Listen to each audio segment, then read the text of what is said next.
A mitologia suméria é uma das mais antigas do mundo, cheia de deuses complexos, histórias cósmicas e conexões com a criação da humanidade. Antes da Grécia. Muito antes do Egito. Quando o mundo ainda era jovem.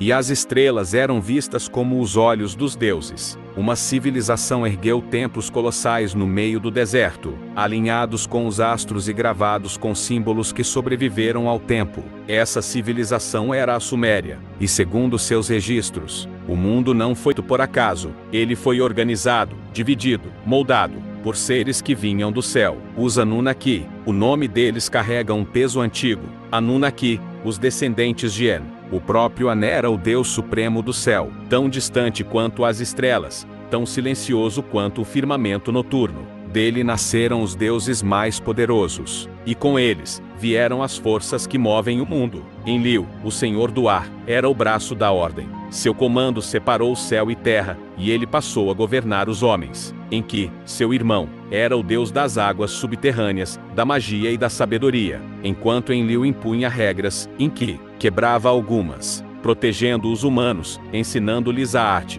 a escrita, os números. Ao lado deles estava Ninhursag, a grande mãe, que moldou os primeiros humanos do barro, e Inanna, a deusa de olhos ardentes, guerreira e amante, que desceu ao submundo e enfrentou a própria morte. Mas os Anunnaki não eram apenas deuses. Eles eram os senhores do destino. Reuniam-se em assembleias no alto dos zigurates, onde decidiam a sorte dos reis, dos impérios, das almas. Dizem que os deuses, cansados de trabalhar, criaram os humanos como servos. Moldaram-nos do barro, sopraram-lhes o fôlego divino, e então os colocaram para cultivar, construir, oferecer. Em troca, o ser humano ganhava proteção e temor, pois os Anunnaki podiam dar, e podiam tirar.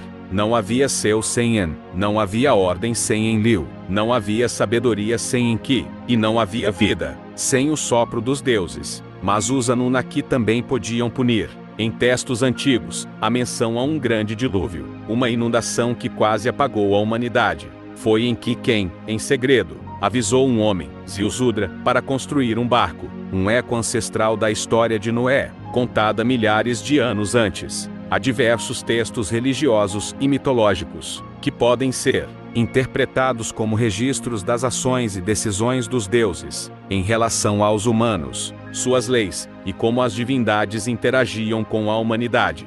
O Enuma Elish descreve a ascensão de Marduk, um deus babilônico, e como ele tomou o comando dos outros deuses, após derrotar a deusa Tiamat. Ele estabelece uma nova ordem divina, similar à criação de leis, ou um contrato entre os deuses e o mundo. O épico de Gilgamesh também contém elementos em que os deuses, especialmente Enki, fazem decretos sobre a humanidade. Por exemplo, quando Enki instrui Gilgamesh sobre a inevitabilidade da morte, ele se posiciona como uma figura que detém o conhecimento divino e a autoridade sobre o comportamento dos humanos e as leis que governam as relações com os deuses.